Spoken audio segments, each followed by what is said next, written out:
Bom dia, boa tarde, boa noite. Aqui é a professora Vicky Argolo, em companhia da Professora Isabelle professora Ferreira. Isabelle Ferreira. E a gente vai estar aqui com vocês hoje fazendo a correção das questões de sociologia da prova de seleção de 2021 do cursinho alternativo da UEPA.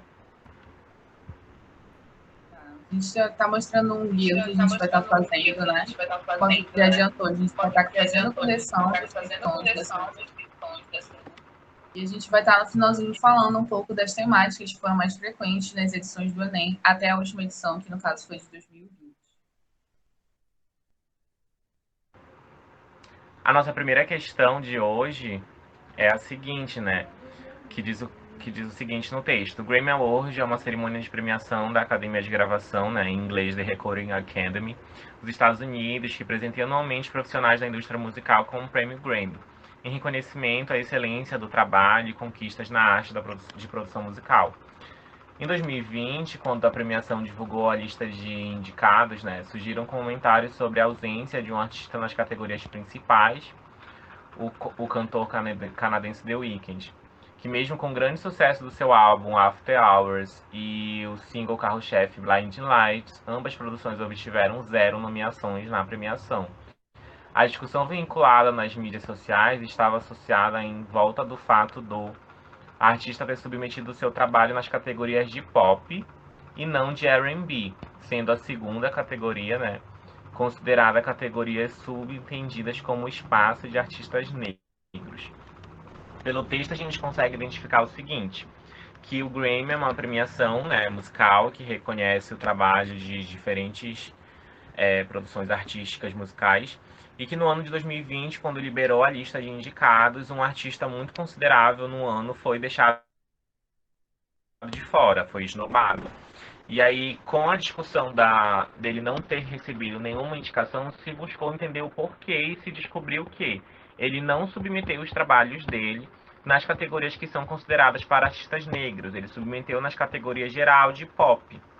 E isso fez com que ele não fosse considerado. Então, aqui a gente vê um grande problema que é o fato de a premiação não reconhecer ele quanto artista, ou a excelência do trabalho dele, por ele não estar qualificado para aparecer em outras categorias que não sejam as que já são pré-determinadas para artistas negros. A gente vai ao comando da questão, que diz o seguinte: com base na discussão que o cantor The Weeknd não tenha mandado seus trabalhos para as categorias destinadas a artistas negros, a ocorrência do Grammy Awards não considerar a produção musical do artista canadense está associada a uma questão sociocultural indicando que aí a nossa alternativa A diz o seguinte, que os artistas negros só conseguirão ter seus trabalhos reconhecidos se estiverem somente nos espaços destinados a esse grupo social. O que a gente pode descartar como uma validação, porque ainda que a premiação trabalhe dessa forma, não é dessa forma que a gente vai reconhecer o trabalho das pessoas, colocando elas exclusivamente em locais que elas possam pertencer. Muito pelo contrário, para a gente reconhecer o trabalho das pessoas, a gente precisa reconhecer os trabalhos sem criar essas distinções. A alternativa B nos diz o seguinte, que as academias que avaliam essas submissões ainda estão reproduzindo estigmas sobre o trabalho de artistas negros ao não indicarem categorias que não sejam pré-determinadas. Essa aqui já seria uma alternativa que a gente deixaria assim bem reservada, porque está de acordo com o que a gente viu na problematização do texto, porque de fato essa academia está reproduzindo um espaço para o local da submissão do artista negro, só que isso acaba reproduzindo certos estigmas sobre esses trabalhos, dizendo que eles só podem concorrer se eles estiverem seguindo aquilo que é pré-determinado. A gente já viu que isso é um problema de que elas podem estar reproduzindo ali dentro desse contexto da premiação. A alternativa C diz que faltam trabalhos de artistas negros suficientes para serem considerados em categorias principais de premiações. Eu já descartaria essa alternativa só no faltam trabalhos de artistas negros, porque se a gente está vendo uma discussão em torno de um artista negro canadense, eu já diria assim, então não é porque falta trabalho, que tem trabalho para isso. Então eu já descartaria essa questão aqui, essa alternativa no caso. E aí no momento eu marcaria a B. Vamos ver a alternativa D. A alternativa D diz a seguinte, que as produções de artistas negros não conseguem alcançar o mesmo desempenho que as demais indicadas na categorias principais do Grammy. O que a gente consegue ver pelo texto que não é verdade, porque o texto diz que tanto o álbum quanto o carro-chefe dele tiveram grande sucesso nas paradas musicais. E que se teve uma discussão nas mídias sociais é porque também teve um público ali questionando. Então eu descartaria também essa alternativa, porque, né, não é o que o texto nos apresenta. E a alternativa E nos diz que os espaços de prêmios e reconhecimentos não devem ter diferenças na hora de escolher seus indicados, e por isso tais distinções não ocorrem. O que a gente está vendo que não é verdade, porque está ocorrendo essa distinção. Então, assim, o que nos vai, né, gritar nessa questão é que a alternativa B seria a nossa alternativa correta. E agora eu irei passar a palavra para a minha colega aqui de trabalho para a próxima questão. Vamos lá para a segunda questão, galera. Vou ler o comando, tá? Acompanha aí no slide. No dia 1º de março de 2021, a Organização das Nações Unidas, a ONU, ela celebra o Dia Zero, o Dia de Zero Discriminação e meio ao aumento de desigualdade global. Essa data ela foi criada, tá, pelo Programa Conjunto das Nações Unidas sobre HIV/AIDS, que é a UNAIDS, tá certo? E aí busca, né, construir uma oportunidade de celebrar a diversidade e rejeitar qualquer tipo de preconceito. E aí acho importante a gente destacar primeiro essas duas datas que a questão traz logo de início, que é o Dia de Zero Discriminação e aí a criação, quem criou, né, essa data, que foi o UNAIDS, que é o programa em conjunto do HIV e do AIDS, né? E por que eles fazem essa criação? Né? Porque é importante ter esse programa, né, criando essa data de zero discriminação. Porque, querendo ou não, o HIV e o AIDS são doenças que são ainda muito estereotipadas pela sociedade e que trazem estigmas muito fortes sobre as pessoas, né? E aí que atinge, né, entre aspas, certos grupos sociais, né, em tese. E aí pode passar, né, para o comando da questão, por favor. E a questão que é da gente, né, vamos ler. Levando em consideração a data que considera o dia 1º de março como dia de zero discriminação e as questões de cidadania, promover a diversidade e rejeitar os preconceitos, demonstra aqui. Letra A. Os direitos das pessoas visam garantir a liberdade de expressão, de opinião, ideológica, de credo e sem considerar os impactos nas liberdades individuais. A gente chama atenção para essa última parte. Até o meio da questão estava tudo certo. Mas aí, quando a gente coloca na questão que a gente não considera os impactos nas liberdades individuais, já traz uma problemática, né? Então, a gente deixa de ladinho aí e a gente vai ver nas outras questões. Letra B. Os indivíduos são responsáveis apenas pela sua própria vida, então suas opiniões só atingem a si mesmos. Eu deixo essa questão responder por si aí, né? Porque o que a gente faz, querendo ou não, afeta a gente, mas também afeta o coletivo, tá certo? Letra C. A tentativa de zerar a discriminação é uma ilusão, pois não existem organizações e pessoas dispostas a colaborar com este processo. A gente vê que tem, né?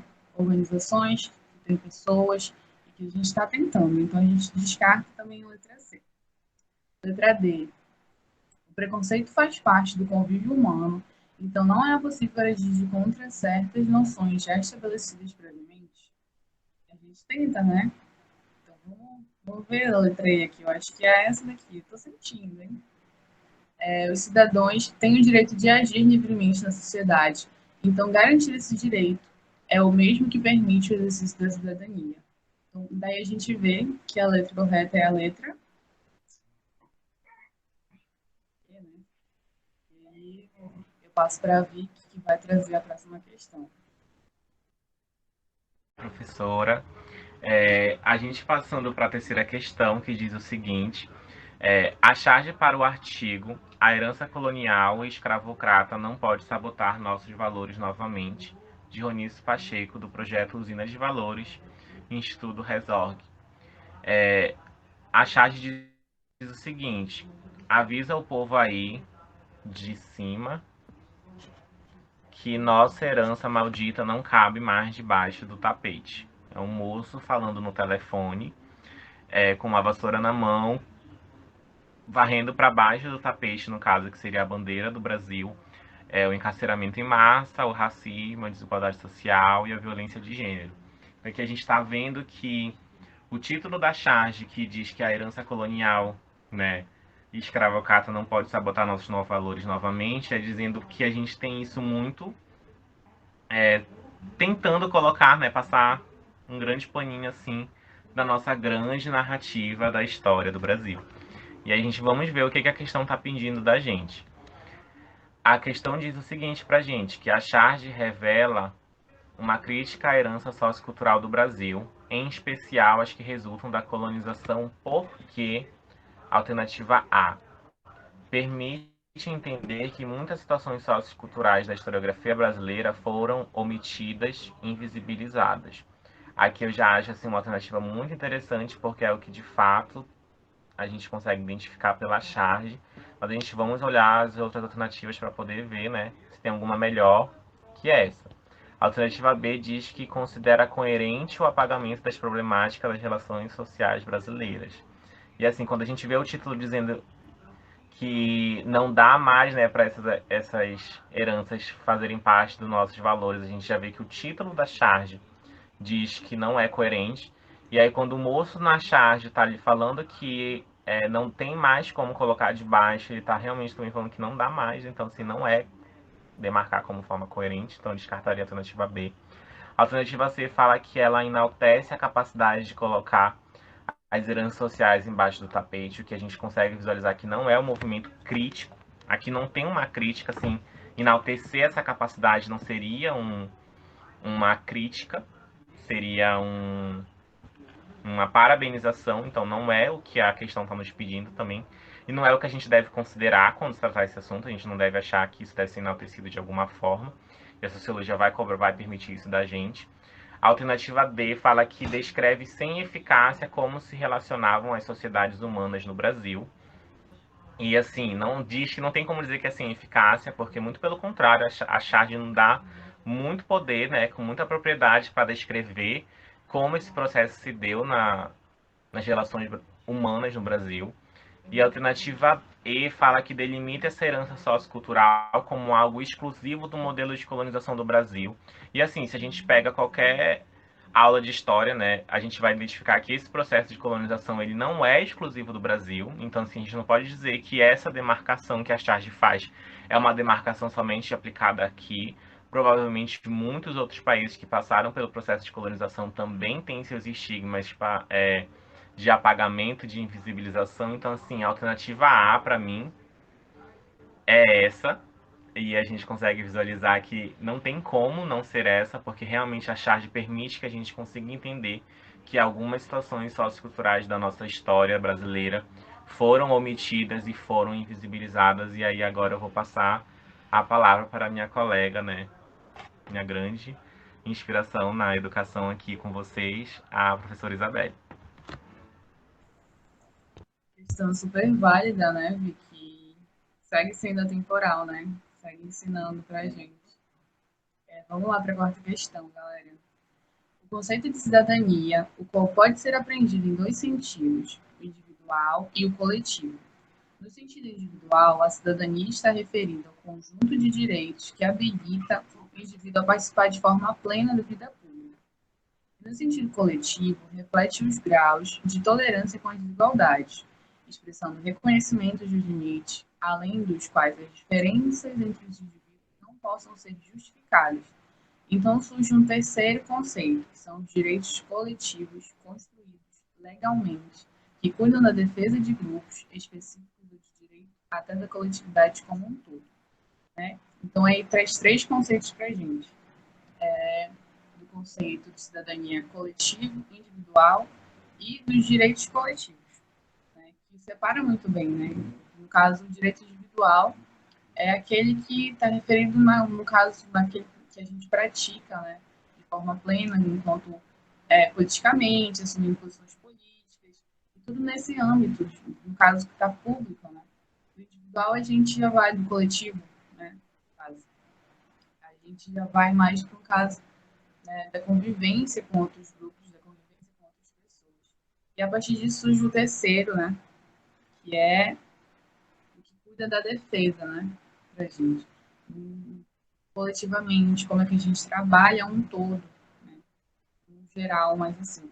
E aí a Vicky vai passar e a gente vai ver o que a questão está querendo. Vamos lá. Né? Dito isso, dito esses três conceitos de direito, a gente vai ver. Compreendendo os sentidos individuais e coletivos da cidadania, a noção de um direito coletivo passa a ser necessária porque busca garantir que, letra A, os direitos coletivos sigam alinhados, inicialmente, com as questões individuais e, em seguida, com o coletivo. É uma questão tentadora, né? A gente pode deixar de stand-by aí e aí a gente vai vendo conforme as outras se essa é a correta. Letra B. A ideia de um direito coletivo é impossibilitada, pois é impossível desenvolver de forma ampla e democrática. Aí tá bem errado, né? Porque a gente vê que a gente consegue exercer esses direitos, né? Tanto de forma ampla quanto de forma democrática. Tá? Letra C.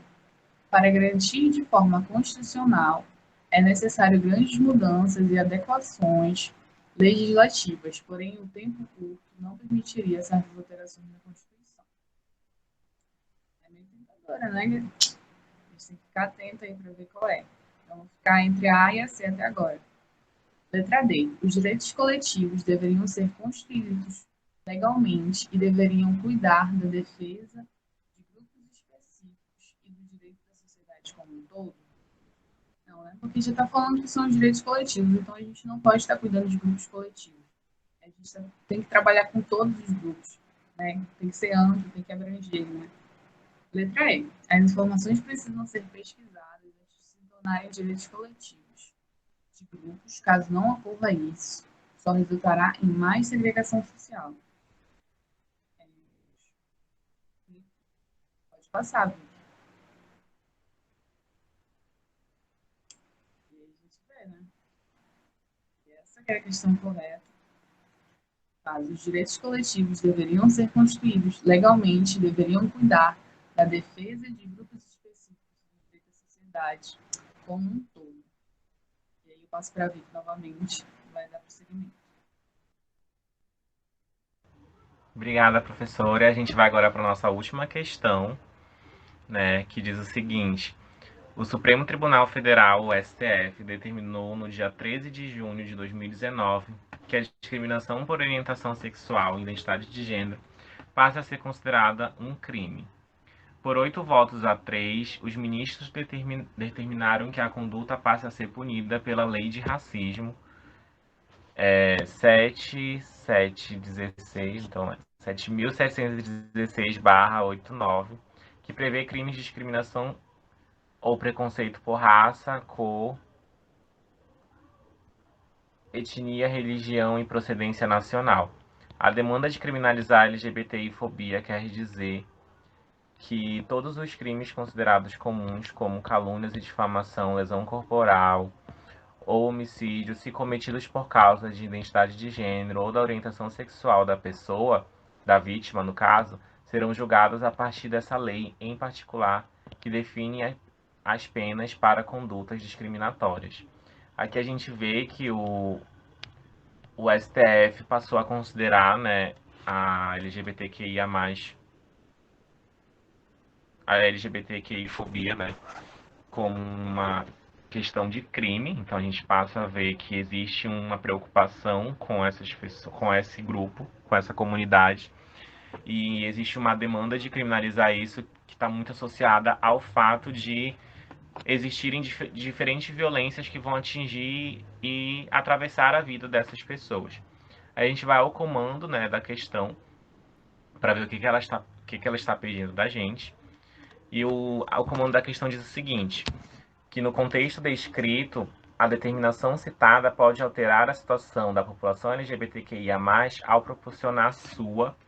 E aqui a gente vê, né, que a questão está dizendo que criminalizar algo que vai ser prejudicial e que vai impedir essas pessoas de vivenciarem a sua plena liberdade individual, como a gente viu a professora explicando anteriormente, impedir os direitos dessas pessoas, a gente está falando que a gente está impedindo elas de terem a sua cidadania, né? De ter, né, aquilo de infringido de alguma forma. E aí o contexto descrito vai, né, alterar a situação da população LGBTQIA+, ao proporcionar que a atuação como liderança política a proteção contra ações discriminatórias, a presença em instituições policiais, a inserção no mercado de trabalho e a participação em locais de gestão pública. Essas são as alternativas. O texto está totalmente voltado para a criminalização de ações que vão ser discriminatórias. Então, isso vai promover a pessoas LGBTQIA+, o que a alternativa B nos entrega, né? Que é uma proteção contra ações discriminatórias. É assim, a atuação como liderança política, a presença em instituições policiais, a inserção no mercado de trabalho, a participação em locais de gestão pública são garantias de políticas públicas pensadas para pessoas LGBTs, sim. Mas a criminalização de atitudes LGBTQI-fóbicas, elas vão atingir diretamente ao promover essa proteção para esses indivíduos. Agora eu passo a palavra para a professora Isabelle. Como eu falei no início, né, a gente vai só falar, assim, dar uma pincelada sobre as temáticas que foram bastante do Enem, né? Como vocês podem ver aí no mapa de palavras, a gente está vendo o mundo globalizado, indústria, teorias, cidadania, o capitalismo, sociologia contemporânea, cultura, política, poder, Estado. São temas que eles foram muito frequentes, né, no decorrer dessas edições.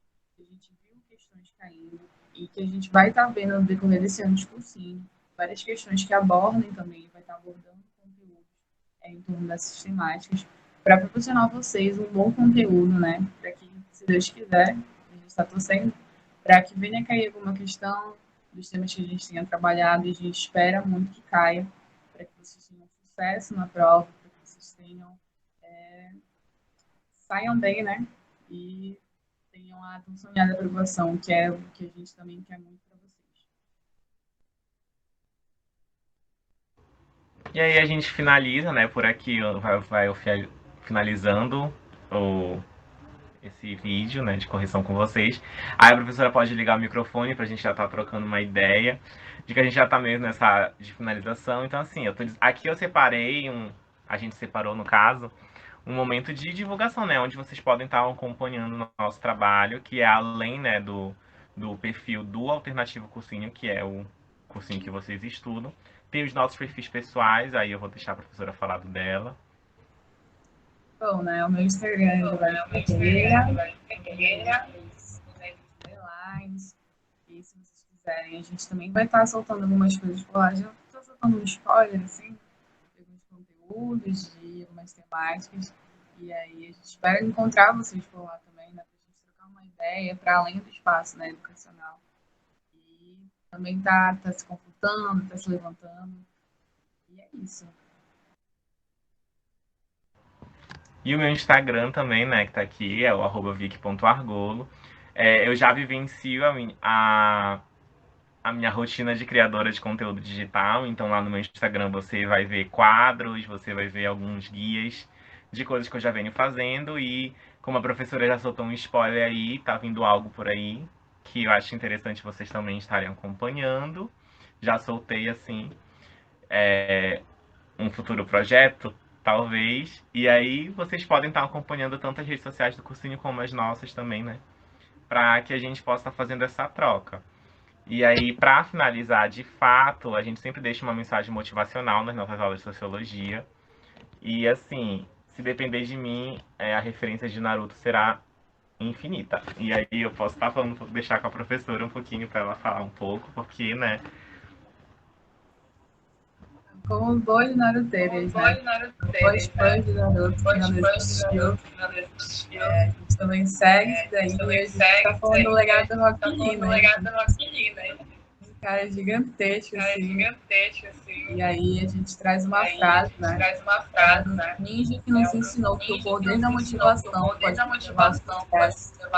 Ele nunca desistiu, jamais parou de lutar, sempre buscava melhorar a cada dia. O Rock Lee, ele sofreu muito, né, no anime? Foi bem... Levou muita pena da vida, mas também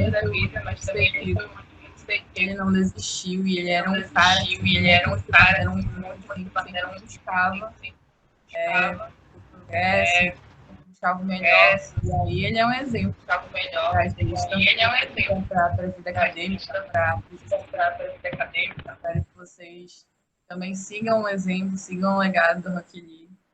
E aí, vamos meter ficha nesses estudos. É isso, gente. Muito obrigada.